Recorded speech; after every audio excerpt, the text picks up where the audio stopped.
Hello friends, कैसे हैं आप सब लोग। तो आज इस वीडियो में हम डिस्कस करेंगे सीटेट के दो मोस्ट इंपोर्टेंट टॉपिक जिनसे आपको एग्जाम में प्रश्न देखने के लिए अवश्य मिलेगा।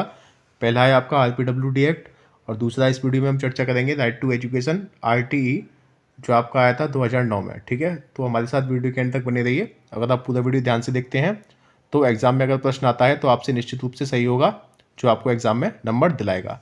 ठीक है, तो पहले हम चर्चा करने वाले हैं आरपीडब्ल्यूडी एक्ट के बारे में। तो आगे बढ़ने से पहले मैं आपको बता दूं, ये हमारी क्लासेस जो हैं वो CTET, UPTET, super TET, REET, STET, MPTET, KBS आदि एग्जाम के लिए बहुत ही महत्वपूर्ण है। आप किसी भी एग्जाम के लिए इस क्लास को देख सकते हैं। तो अब हम चर्चा करेंगे आरपीडब्ल्यूडी एक्ट। ठीक है, तो एग्जाम में आपसे क्वेश्चन पूछ सकता है कि आरपीडब्ल्यूडी की फुल फॉर्म क्या है। तो आपको इसकी फुल फॉर्म याद रखनी है आरपीडब्ल्यूडी की right to person with disability. ठीक है, आपसे डायरेक्टली एग्जाम में फुल फॉर्म भी पूछ सकता है आरपीडब्ल्यूडी की। तो आपको बताना है right to person with disability. जो आपका अधिनियम है वो आपका कब आया था, 2016 में। पेपर में आपसे ईयर भी पूछ सकता है कि आरपीडब्ल्यूडी एक्ट था वो आपका किस ईयर में आया था। तो आपको बताना है सन 2016 में आरपीडब्ल्यूडी एक्ट पारित किया गया था।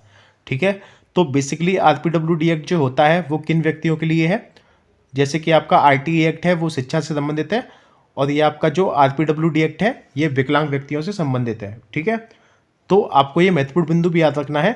आपसे एग्जाम में क्वेश्चन पूछेगा कि आरपीडब्ल्यूडी एक्ट किससे संबंधित है, तो आपको बताना है कि आरपीडब्ल्यूडी एक्ट है वो विकलांग व्यक्तियों के लिए है। ठीक है, जैसे आपका आरटीई है शिक्षा के लिए, वैसे आपका आरपीडब्ल्यूडी एक्ट किसके लिए है, विकलांग व्यक्तियों के लिए। तो इसमें 21 प्रकार की विकलांगताओं के बारे में बताया गया है। ठीक है, जैसे किसी को बोलने में दिक्कत है, सुनने में दिक्कत है, चलने में दिक्कत है, ठीक है, किसी को देखने में दिक्कत है, तो उसे विकलांग व्यक्ति की श्रेणी में शामिल किया गया है इस एक्ट के माध्यम से। तो इसमें कितने प्रकार की विकलांगताओं को रखा गया है, 21 प्रकार की विकलांगताओं को रखा गया है इस एक्ट के माध्यम से। ठीक है, तो आपसे पेपर में क्वेश्चन ये भी पूछ सकता है कि आरपीडब्ल्यूडी एक्ट में कितने प्रकार की विकलांगताओं को शामिल किया गया है। तो आपको उसमें ऑप्शन दे देगा 19, 25, 21 और 23। ठीक है, तो आपने अगर पढ़ा होगा तो आप इजीली उसका आंसर लगा पाएंगे कि कुल 21 प्रकार की विकलांगताओं के बारे में इसमें बताया गया है। तो अब बात करते हैं इसके इतिहास के बारे में। तो जब ये 2016 में आया था, ठीक है, तब इसका नाम था आरपीडब्ल्यूडी एक्ट। पर जब ये एक्ट सबसे पहले आया था 1995 में, ठीक है, तो इसका नाम था पीडब्ल्यूडी एक्ट। पर वर्तमान में 2016 में इसमें कुछ संशोधन किया गया, उसके बाद इसका नाम रख दिया गया आरपीडब्ल्यूडी एक्ट। तो आपसे पूछा जा सकता है कि पीडब्ल्यूडी एक्ट कब आया था और किससे संबंधित था। तो पीडब्ल्यूडी एक्ट आया था आपका 1995 में। ठीक है, ये आरपीडब्ल्यूडी एक्ट का पूर्व नाम था, पर वर्तमान में इसका नाम कर दिया गया है आरपीडब्ल्यूडी एक्ट। ठीक है, तो पहले से किस नाम से जानते थे, पीडब्ल्यूडी एक्ट के नाम से जानते थे, जो आपका कब आया था 1995 में। अब आपसे क्वेश्चन ये भी पूछ सकता है कि पीडब्ल्यूडी एक्ट किससे संबंधित, तो आपको बताना है पीडब्ल्यूडी एक्ट भी आपका विकलांग व्यक्तियों से संबंधित था। अब इस एक्ट के बारे में थोड़ा और जान लेते हैं। जब आपका पीडब्ल्यूडी एक्ट आया था तो इसमें कुल 7 प्रकार की विकलांगताओं के बारे में बताया गया था। ठीक है, इसमें तब कितनी विकलांगताएं रखी गई थी, 7 प्रकार की। जैसे किसी को बोलने में दिक्कत, सुनने में दिक्कत, चलने में दिक्कत, देखने में दिक्कत। ठीक है, इस प्रकार की कुछ सात विकलांगताएं इसमें रखी गई थी। पर 2016 के संशोधन के बाद इसमें अब वर्तमान में 21 विकलांगताओं को शामिल कर लिया गया है। ठीक है, तो आपसे क्वेश्चन पूछेगा कि पीडब्ल्यूडी एक्ट में कितने प्रकार की विकलांगताओं को शामिल किया गया था। तो आपको बताना है 7 प्रकार की विकलांगताओं को इसमें शामिल किया गया था। पर अब आपसे क्वेश्चन पूछेगा कि आरपीडब्ल्यूडी एक्ट में कितने प्रकार की विकलांगता है, तो आपको बताना है 21 प्रकार की विकलांगता इसमें शामिल है। ठीक है, तो इसके स्थान पर right to person with disability act 2016 आया। इसमें कुल 21 अधिगम अक्षमताओं को शामिल किया गया था। आरपीडब्ल्यूडी एक्ट था वो पूरे भारत में प्रभावी रूप से कब लागू हुआ था, तो 15 जून 2017 को आरपीडब्ल्यूडी एक्ट पूरे भारत में लागू हो गया था। आपको ये डेट बहुत ही महत्वपूर्ण है, ये डेट आपको याद रखनी है, एग्जाम में डायरेक्टली क्वेश्चन पूछ लेगा। तो आरपीडब्ल्यूडी एक्ट है, इसमें क्या प्रावधान किया गया है, जो विकलांग व्यक्ति हैं 6 से 18 वर्ष की आयु है उनके लिए निःशुल्क एवं अनिवार्य शिक्षा का प्रावधान इस एक्ट के माध्यम से किया गया है। यानी कि जो व्यक्ति विकलांग है और जो 6 से 18 वर्ष के हैं उन्हें 6 से 18 वर्ष तक निःशुल्क और अनिवार्य शिक्षा प्रदान की जाएगी, ऐसा इस एक्ट में कहा गया है। ठीक है दोस्तों, अब आगे बात कर लेते हैं। तो विकलांग व्यक्ति किसे माना जाएगा, जिसमें 40% से अधिक विकलांगता होगी उसे ही हम विकलांग व्यक्ति कह सकते हैं। अगर 40% से कम विकलांगता है तो उसे विकलांग व्यक्ति की श्रेणी में नहीं रखा जाएगा।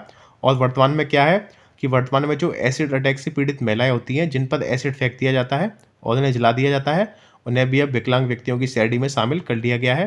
ठीक है, तो आपको ये बिंदु भी याद रखना है। अब आगे हम चलते हैं राइट टू एजुकेशन एक्ट। ठीक है, राइट टू एजुकेशन को शॉर्ट फॉर्म बोलते हैं आरटीई। तो पेपर में अगर आपका पूछे RTE तो आपको कंफ्यूज नहीं होना है। RTE का मतलब होता है राइट टू एजुकेशन, ठीक है।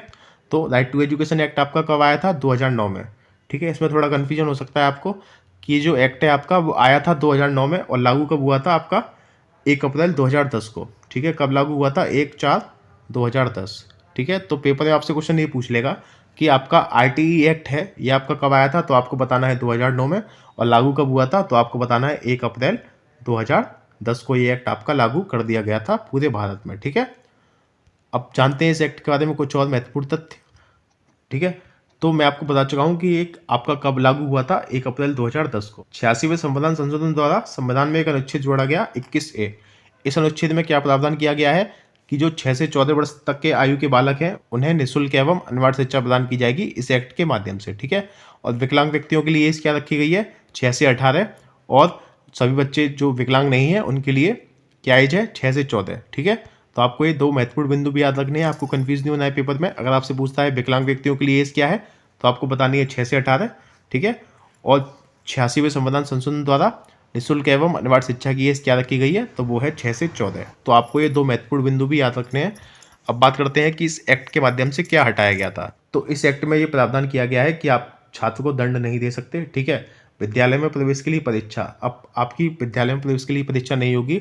अगर छात्र किसी विद्यालय में प्रवेश लेने का इच्छुक है तो उसे कोई भी एंट्रेंस एग्जाम नहीं देना पड़ेगा, वो डायरेक्ट एडमिशन ले सकता है, ठीक है। अगर छात्र कितना भी कमजोर होगा पढ़ने में तो भी उसका प्रवेश विद्यालय में ले लिया जाएगा, उसे उसके लिए कोई परीक्षा नहीं देनी होगी और उससे कोई प्रवेश शुल्क नहीं लिया जाएगा, यानी कि उससे कोई एडमिशन फीस भी नहीं ली जाएगी, क्योंकि इस एक्ट में ये प्रावधान है निःशुल्क एवं अनिवार्य शिक्षा प्रत्येक बच्चे को प्रदान की जाएगी जिसकी आयु 6 से 14 वर्ष तक की है, ठीक है। ट्यूशन नहीं पढ़ा सकते, इसमें ये भी प्रावधान किया गया है कि अध्यापक जो है वो ट्यूशन नहीं पढ़ा सकते छात्र को, कि कोई भी अध्यापक ट्यूशन नहीं पढ़ाएगा छात्र को, ठीक है। जितना भी पढ़ाना है क्लास में पढ़ाइए, अच्छे से पढ़ाइए, ओके। अब बात करने वाले हैं मिनिमम वर्किंग डेज की। प्राइमरी के लिए कितने मिनिमम वर्किंग डेज होने चाहिए और जूनियर के लिए कितने मिनिमम वर्किंग डेज होने चाहिए। तो प्राइमरी के लिए 200 दिन और जूनियर के लिए आपका है 220 दिन, ठीक है। आपसे पेपर में डायरेक्टली क्वेश्चन पूछ लेगा, तो आपको ये 2 महत्वपूर्ण बिंदु भी याद रखने हैं। अब बात करते हैं वर्किंग आवर की, कि प्राइमरी के लिए कितने घंटे की क्लास होना आवश्यक है और जूनियर के लिए कितने घंटे की क्लास होना आवश्यक है एक वर्ष में, ठीक है। तो प्राइमरी के लिए 800 घंटे, प्राइमरी के लिए 800 घंटे और जूनियर के लिए 1000 घंटे की क्लास होना आवश्यक है एक वर्ष में, ठीक है। तो आई होप आपको वीडियो अच्छा लगा होगा। अगर आपको वीडियो अच्छा लगा है तो वीडियो को लाइक करें, चैनल को सब्सक्राइब करें और ज़्यादा से ज़्यादा दोस्तों के साथ शेयर करें। मिलते हैं नेक्स्ट वीडियो में, धन्यवाद।